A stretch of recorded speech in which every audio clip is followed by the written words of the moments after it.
Então vamos lá, pessoal. Boa tarde a todos. Hoje a gente vai continuar, né? Depois de 2 semanas, eu acho, né?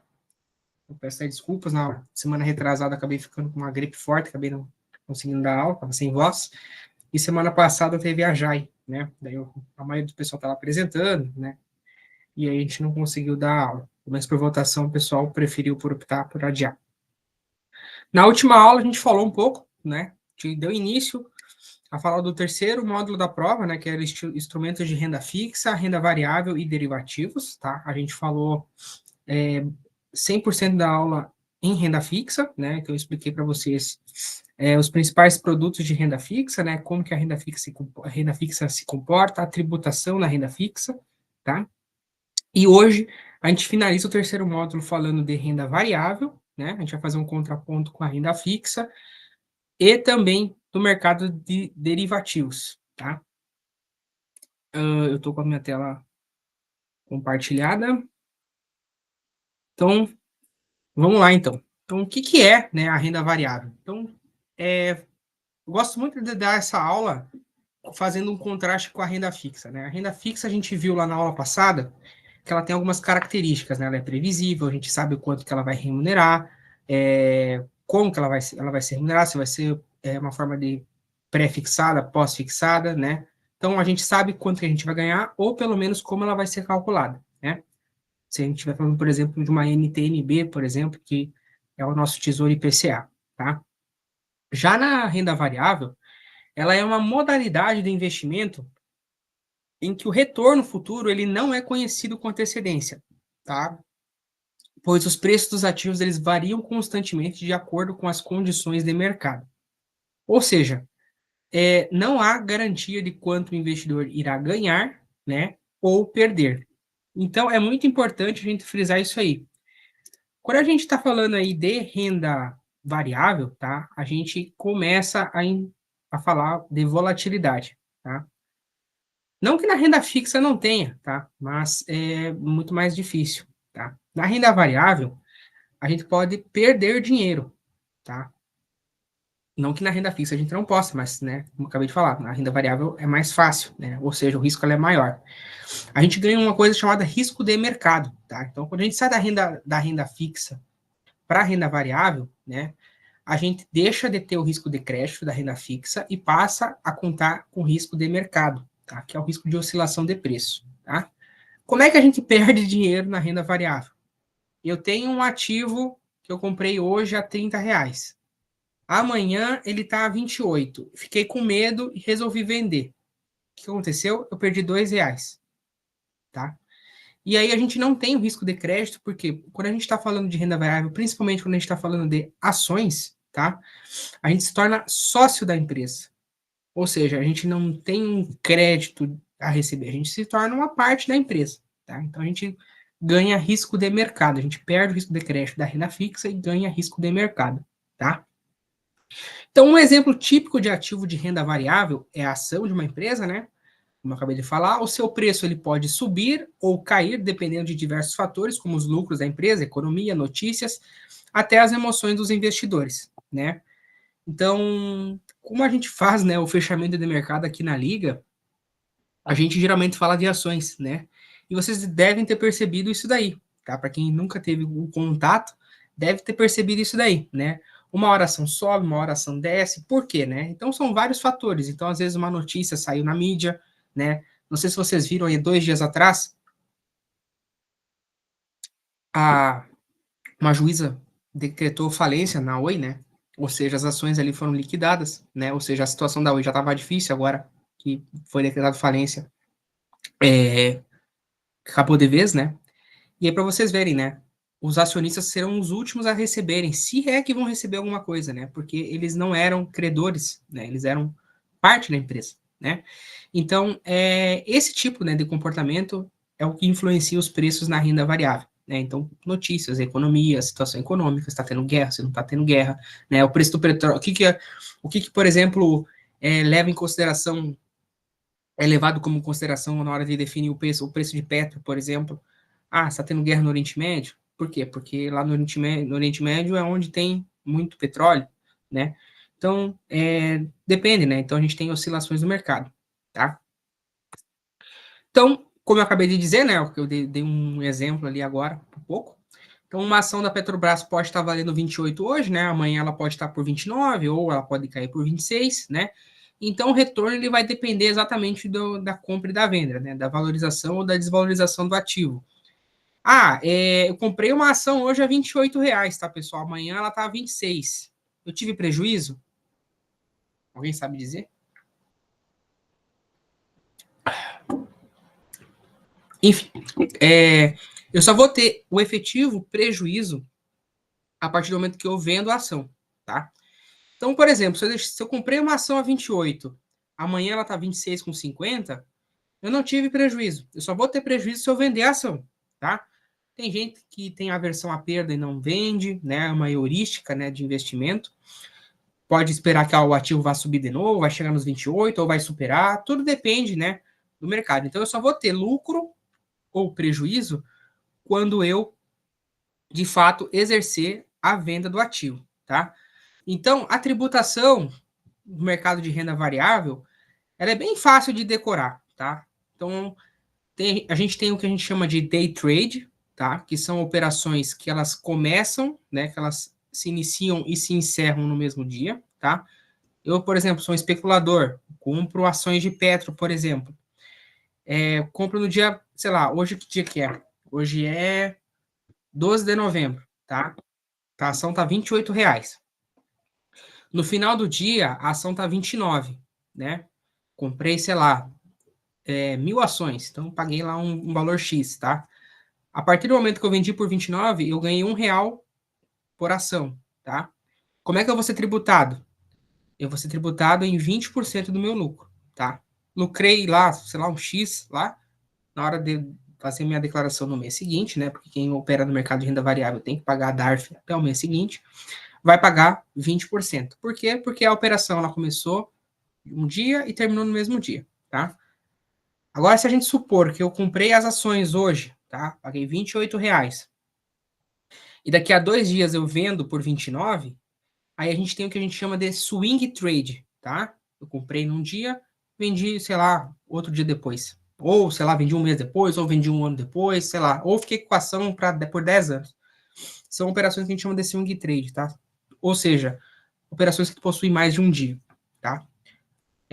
Aí, nesse caso, se eu fizer um lucro, né, com essa operação, eu vou pagar 15% de imposto de renda, tá? Então, o mercado, ele penaliza os day traders, tá? Em 5% a mais ali no imposto de renda, tá? Então, é assim que a gente realiza lucro no mercado de renda variável. Então, aqui eu fiz uma tabelinha, né? A comparação com a renda fixa. Falei, acho que no começo da aula, mas é bom sempre reforçar. Então, na renda fixa, a gente tem um retorno conhecido, né? Se a gente estiver falando de uma LTN, uma letra do Tesouro Nacional, que é uma letra pré-fixada, ou um retorno previsível, se eu estiver falando de um Tesouro IPCA, né? Na renda variável, o retorno ele é incerto, né? E pode variar muito, para mais ou para menos, tá? O risco na renda fixa ele é menor e mais previsível, ou seja, tu sabe onde que tu tá botando dinheiro, tu sabe o que pode acontecer, né? Na renda variável, o risco já é maior, né? Ou seja, ele enfrenta oscilações de mercado. Por que eu falo que a renda variável tem um risco maior que a renda fixa? Por exemplo, é só a gente olhar lá e lembrar da Americanas, né, pessoal? Tava normal, tudo certinho, e do nada descobriram um rombo nas contas. Daí, quando divulgaram a informação ali, quebrou praticamente ali quem tinha ações, tá? Ou seja, isso na renda fixa já não aconteceria, tá? Exemplo, né, de produtos de renda fixa, o Tesouro Direto, né, como eu falei, os tesouros pré-fixados, né, os tesouros pós-fixados, os CDBs, letras de crédito imobiliário, por exemplo. Já na renda variável, a gente tem ações, né, por exemplo, os fundos imobiliários, que é o assunto da nossa próxima aula, que a gente vai falar de fundos. Os ETFs, né, que são os fundos de índice, que também é assunto da próxima aula, tá? E a indicação, né? Então, para quem que é indicado renda variável? São para perfis que são moderados ou agressivos, tá? Enquanto na renda fixa são perfis mais conservadores e moderados. Claro, né? Tudo depende do papel que tu está comprando em renda fixa também, tá? Isso é só bem generalista.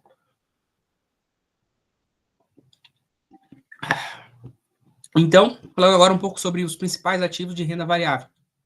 Então, a renda variável, ela é composta por diferentes ativos, né? Cada um com suas características, riscos e formas de funcionamento, né? Então, conhecer esses ativos, ele é essencial para você diversificar a tua carteira e aí sim poder obter um retorno mais eficiente, né? A gente está falando de Markowitz. Então, a gente começa, obviamente, falando sobre ações, né? Como já falei nesses primeiros quase 10 minutos de aula. Então, as ações, elas são as pequenas partes do capital de uma empresa, né? Então, quando você compra uma ação, né, a gente se torna sócio dessa companhia, né, e participa dos lucros e também dos prejuízos, se for o caso. E a gente tem dois tipos de ações, tá, pessoal? A gente tem ações ordinárias e a gente tem ações preferenciais, tá? As ações ordinárias, né, geralmente são para quem quer participar do quadro da empresa de fato, tá? São aquelas pessoas que querem exercer voto, querem dar opinião, tudo mais. Ou seja, elas garantem, né, o direito a voto em assembleia, tá? Como é que a gente como é que a gente olha lá no home broker, né? Home broker é onde tem ali nosso e-commerce de ações, né, hoje. Como é que a gente descreve, né, se uma ação ela é ordinária ou preferencial? Acho que eu marquei errado aqui, eu botei o... Ah, não, tá certo. Petro 3. Quando tivesse 3 aqui, ó, significa que ela é ordinária, tá? Então, ela é ordinária nominativa, tá? Se eu tiver o número 4 aqui, significa que ela é uma ação preferencial nominativa, tá? Então, as ações, elas garantem direito a voto nas assembleias da empresa, tá? E elas são as últimas na hora de receber os dividendos, ou seja, aí a gente entra na próxima classe de ações, que são as ações preferenciais. Estas, por sua vez, elas têm prioridade no recebimento de dividendos, tá? E lembrando, tá, pessoal, dividendo é isento de imposto, tá? Não paga imposto de renda nem na pessoa física, nem na pessoa jurídica. E geralmente não dá direito a voto. Quando é que um acionista preferencial tem direito a votar? Se em 3 exercícios sociais a empresa não distribuir o dividendo, as ações preferenciais passam a ter direito de voto nas assembleias, tá? Caso isso não aconteça, quem vota são só os acionistas ordinários, tá? Então, é ideal para quem ganha, para quem busca ganhos com valorização e dividendos a longo prazo, tá? Então, cada empresa tem que distribuir até 25% do lucro líquido, né, com forma de dividendo, né? E a empresa ela pode definir a tua forma de alocação do dividendo. Pode pagar dividendo mensalmente, bimestralmente, trimestralmente, pode pagar semanalmente. Eu acho que não tem nenhuma empresa que paga semanalmente. Mas a empresa, desde que ela venda, desde que ela distribua 25% do lucro líquido, ela pode organizar da melhor forma possível, tá? Botei número 3, mas na verdade número 2, né? As BDRs, que são as Brazilian Deposit Receipts, são certificados, tá? Que representam ações de empresas estrangeiras que são negociadas na B3. Por que são certificados, tá? Porque é uma empresa norte-americana, um banco norte-americano, ele emite um certificado para negociar em bolsa brasileira, tá? Então, por exemplo, as ações da Apple não tem aqui no Brasil. Então, uma empresa americana vai lá, emite, né, um certificado, né, para poder negociar e vende aqui no Brasil. Claro, ela vai ganhar com o custo da transação, né, porque ela está disponibilizando. Então, eu compro um certificado, né, dizendo que eu tenho posse de uma ação da Apple, por exemplo. Tá? Então, quem é o dono da ação? É a instituição financeira norte-americana. Ela emite um certificado dizendo que ela está intermediando, ela é a dona do papel e ela está cedendo o direito da ação para o Brasil aqui, que ela é negociada na bolsa, tá? Então, é bem parecido com as ações, tá? Só que são de empresas que são estrangeiras, tá? Então, as BDRs são certificados que representam ações de empresas estrangeiras que são negociadas na B3, né? Então, a gente tem aqui um exemplo, por exemplo, da Apple, que é esse código aqui, né? Apple 34. Representa, pode ser 3 e 4 aqui, justamente porque pode ser ordinária. Desculpa, representa as ações da Apple nos Estados Unidos, né? Permite investir e as BDRs permitem que a gente possa investir em gigantes globais como a Amazon, a Google, a Tesla, sem sair do Brasil, tá? Então, é o ideal para quem quer se expor no mercado internacional sem ter que abrir uma conta fora, tá? Os fundos imobiliários, esse aqui geralmente é um pouco mais famoso, né? Algumas pessoas aí já estão investindo bastante, né? Uma parte do capital em fundo imobiliário. Os fundos imobiliários são condomínios ali, né? São condomínios de investidores ali que acabam comprando um imóvel, um shopping, alguma coisa assim. ou seja, compra ativos, papéis no setor imobiliário, tá? E os cotistas, né, que são os investidores desses fundos imobiliários, eles recebem parte dos aluguéis, né, desses shoppings, por exemplo, como renda mensal, tá? E isenta de imposto de renda em alguns casos, tá? Então, por exemplo, ó, a gente tem esse fundo famoso que é o HGLG11, tá? Que é um galpão logístico, ou seja, uma empresa pode alugar esse galpão para guardar alguma coisa, essa empresa vai ter que pagar um aluguel para o fundo e o fundo distribui o rendimento. Eu não sei quem levantou a mão, pode falar. Não, é um que tava pedindo para entrar, Pedro. É isso aí, é isso aí, bem observado. Eu não lembro direito a classificação dele, mas ele é um galpão logístico negociado. Mas é isso aí. A gente tem também o VISC 11, né, que é um fundo de shoppings, tem o MXRF11, que é um fundo também imobiliário, ou seja, cada um investe em ativos do setor imobiliário, tá? Ou seja, cada um distribui dividendos da sua forma. Então, geralmente eu não sei falar muito bem sobre fundos imobiliários ainda, mas geralmente são fundos, tá, que investem em ativos do setor imobiliário. Podem ser esses de tijolo ou de papel, tá? Pode ser, sei lá, uma construtora que está construindo, está captando recurso, ou pode ser de fato um shopping mesmo físico, né?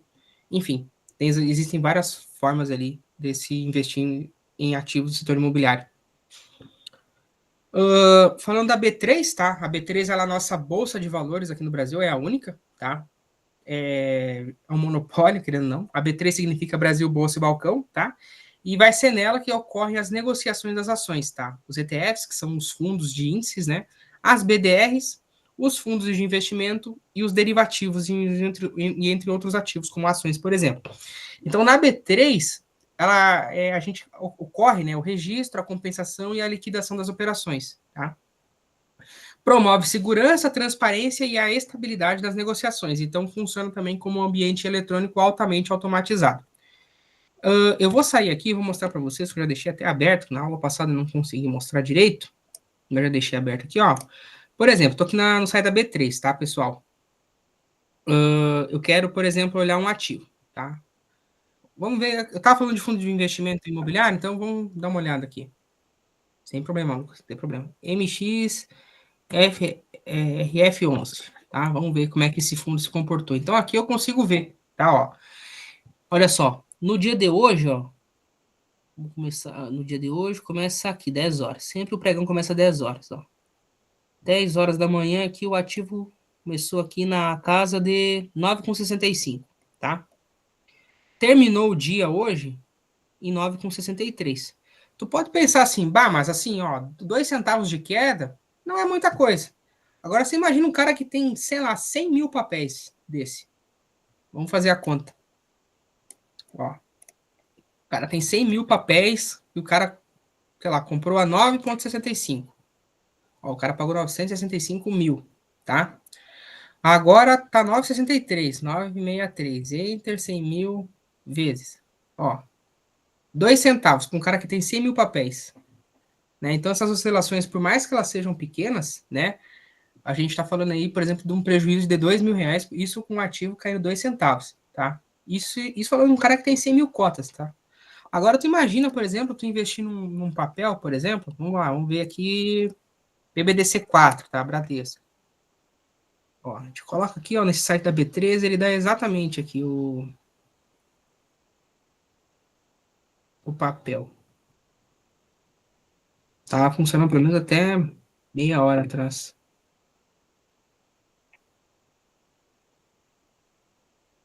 Tá carregando, eu acho. Ó, então aqui, ó, de 2h30, ó, o papel saiu de 19,34 para 19,50. Até aqui agora, ó. Então eu consigo aqui botar um espaço de um dia, de 5 dias, de um mês, sei lá, 6 meses, um ano, enfim, ó. Só que aqui não considera inflação, né? Então talvez o resultado seja um pouco distorcido. Mas olha só, ele saiu aqui de hoje, ó. A cotação começou aqui a 19,48, né? Isso. Não, 19,55, ó. E agora ela tá 19,50. Então imagina, perdeu 5 centavos. Pode não ser muita coisa para quem tem 100 ações, né? Agora, quem lida com muitas ações, que são geralmente os grandes investidores, tu imagina isso daí, né? Por isso que é importante a gente sempre diversificar o nosso portfólio, tá, pessoal? É sempre bom a gente nunca colocar todos os nossos ovos numa só cesta, tá? Então, fica de convite para vocês darem uma olhadinha aqui nas ações, tá? Se quiser comparar, tu pode comparar, por exemplo, eu quero comparar Bradesco e Santander, ó. Eu consigo colocar aqui as duas juntas, ó, e eu consigo fazer as comparações, né? Eu acredito que para quem faz análise fundamentalista, o Gabriel já deve ter visto isso, ou pelo menos tem uma noção básica disso. Então, ó, aqui eu consigo colocar todo o desempenho de um papel com o outro, né? Óbvio, né? Geralmente a gente compara um papel do mesmo setor, tá? Voltando aqui para a nossa lida, deixa eu botar aqui o Maximiliano de novo. Tirar aqui. Aí. Aí, beleza. Então aqui eu mostrei para vocês como é que funciona a B3, tá? Dentro da B3, né? Como um dos agentes de mercado, a gente tem as corretoras, né? Então, as corretoras elas disponibilizam um home broker ali para você comprar, executar ordens de compra, executar ordens de venda, tá? Então, as corretoras de valores, elas são intermediárias entre o investidor e a bolsa, né? Então, a gente não pode acessar a bolsa diretamente, a gente precisa de uma corretora para fazer essa intermediação, né? Elas oferecem a plataforma de negociação, né? Onde o investidor pode comprar e vender ativos, né? Também fornecem relatórios de análise, suporte e educação financeira também. Então, a gente tem algumas corretoras, tá? A gente tem a XP, a Rico, a Clear, a Nuinvest. A Nuinvest acho que não...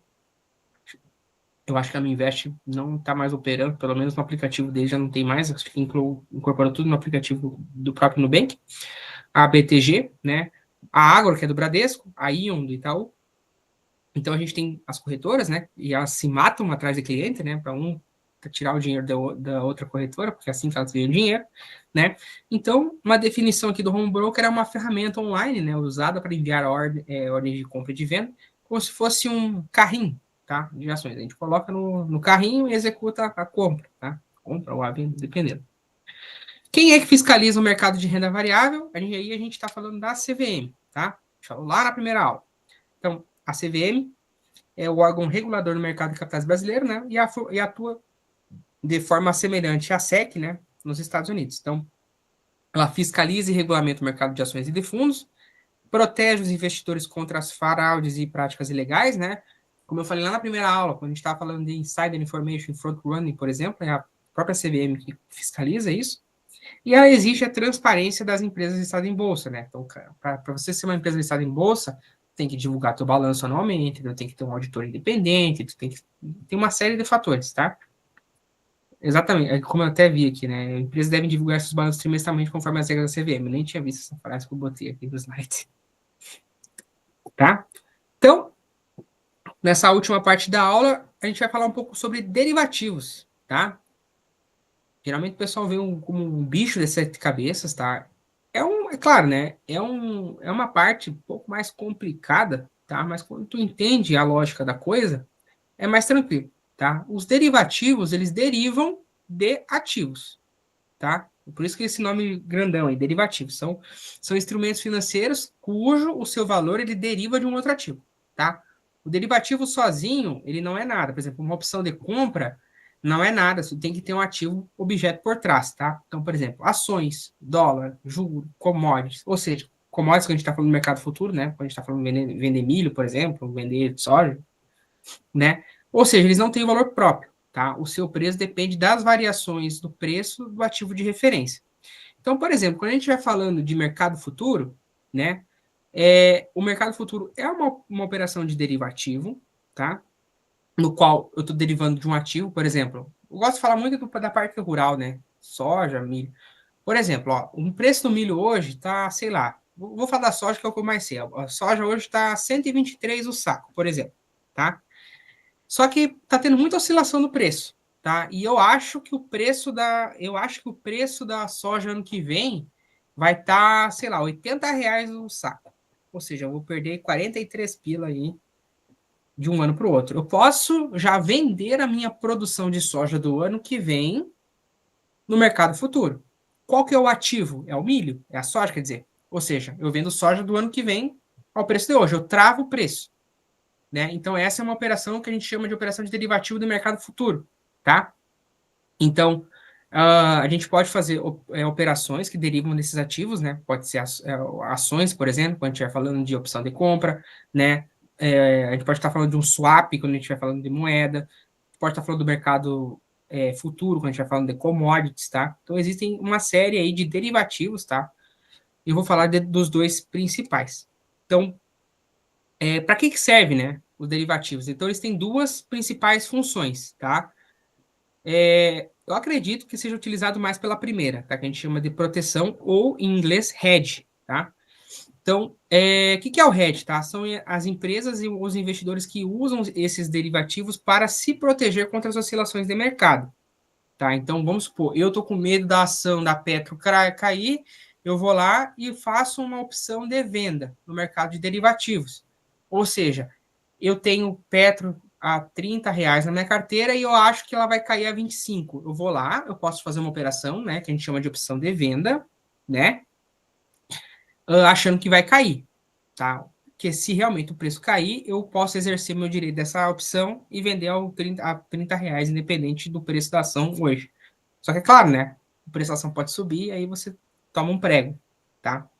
E tem gente que opera no mercado de derivativos apostando na alta ou na queda, tentando lucrar com essa variação, né? Que é a mesma coisa. Então, às vezes eu posso querer proteger meu capital, como nessa situação, como às vezes eu posso, por exemplo, fazer uma opção de compra achando que o preço de um ativo vai subir.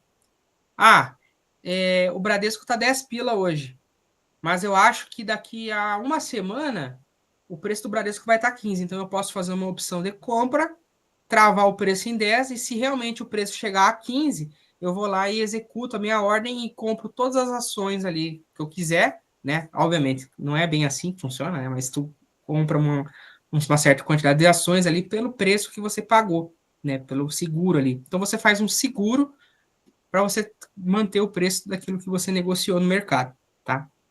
Então existem as duas formas, proteção e duas não, existem mais, né? As duas principais é a proteção e a especulação, tá?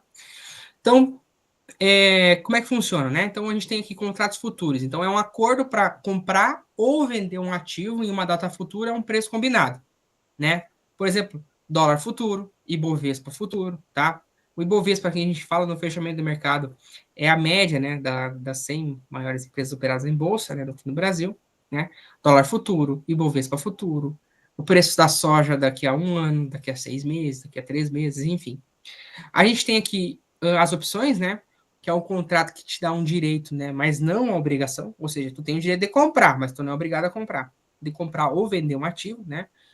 A gente, por exemplo, a gente pode ter uma opção de compra, de uma opção de call, né? Que a gente chama, de vale, por exemplo.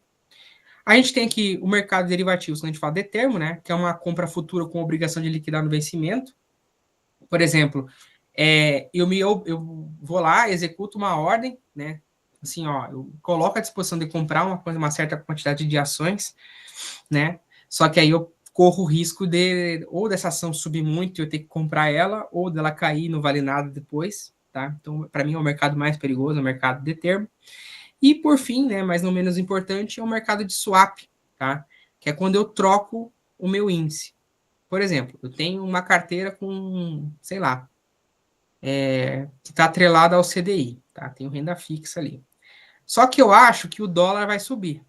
O que eu posso fazer? Eu posso fazer uma operação de derivativo, que a gente chama de swap, né? Onde eu ofereço para o banco toda a minha rentabilidade de CDI em troca do banco oferecer para mim a rentabilidade do dólar, tá? E aí, se o dólar subir, eu vou ganhar nessa brincadeira. Ou pode acontecer do dólar cair e o banco ganhar nessa brincadeira. Ou seja, é meio que um mercado de aposta, se você for parar para pensar. Mas muita gente, muitos investidores prudentes utilizam como hedge, né, para se proteger. Ah, eu acho que o dólar vai cair, então eu vou fazer um swap, né, eu vou trocar meu índice para não perder tanto. Mas tem gente, né, que opera no mercado de derivativos como especulador. Então, o risco e a complexidade, né? Então, os derivativos eles podem potencializar lucros, mas também podem potencializar prejuízos, tá? Então, muitos contratos envolvem alavancagem, ou seja, você vai operar com mais dinheiro que você possui, quando a gente estiver falando de termo, né? Quando eu faço uma promessa de que vou comprar um ativo e eu, na verdade, não comprei o ativo, né? E prometo comprar, e eu vou ter que comprar se eu não tiver, né? Por isso, são recomendados apenas para investidores que são mais experientes, tá? Ou que tenha um apoio profissional. Isso aí, tá? Não dá para sair operando no mercado derivativo assim, a moda louca, tá? Então, um exemplo simples, tá? De uma opção de compra aí, que é o que mais cai na prova. Então, imagine que a ação da Petro, né, tá R$ 28 hoje, tá? Você vai lá e compra uma opção de compra, né, que te dá o direito de comprar Petro por R$ 30 até o mês que vem, tá? Existem dois cenários possíveis. Na verdade, três, né? Mas eu vou falar de dois principais. A ação ela pode estar R$ 35. A ação custa no mercado hoje R$ 35, mas você fez um seguro dizendo que você pode comprar a 30. Então você vai exercer o teu direito e você vai comprar lá o teu lote de ações por R$ 30. Você vai ganhar na diferença, né? Se a ação custa 35, você teve o direito de comprar por 30, tu vai ganhar R$ 5 aí por ação comprada. Agora pode acontecer o contrário, tá? A ação ela pode cair a 25. Se ela cair a 25, você não é, óbvio, né? Se a gente for usar a cabeça, a gente não exerce a opção de compra, né? Porque a ação custa R$ 25 e eu prometia pagar. Por que eu vou pagar 30 numa ação que vale 25, né? Daí você não exerce a opção e você vai perder apenas o valor pago por ela. Ou seja, eu faço um seguro, né? Eu pago um seguro. Ou seja, eu tenho um desembolso, tá? Se eu ganhar dinheiro com isso aí, beleza. Se eu não ganhar, eu só vou perder o valor do seguro que eu apliquei, tá? Então, esse, por exemplo, é um mercado de opções dentro do mercado de derivativos, tá? Então, um resumo aí da nossa aula de hoje, né? Então, a gente viu o que é a renda variável, né? A diferença entre a renda variável e a renda fixa, né? Os principais ativos de renda variável, a estrutura do mercado de renda variável, tá? Como é que ele funciona, e o mercado de derivativos. Uma aula um pouco mais curta hoje, tá? Para a gente poder falar de fundos de investimento já na próxima aula, beleza? Alguém ficou com alguma dúvida? Quer fazer algum comentário, alguma crítica, uma sugestão?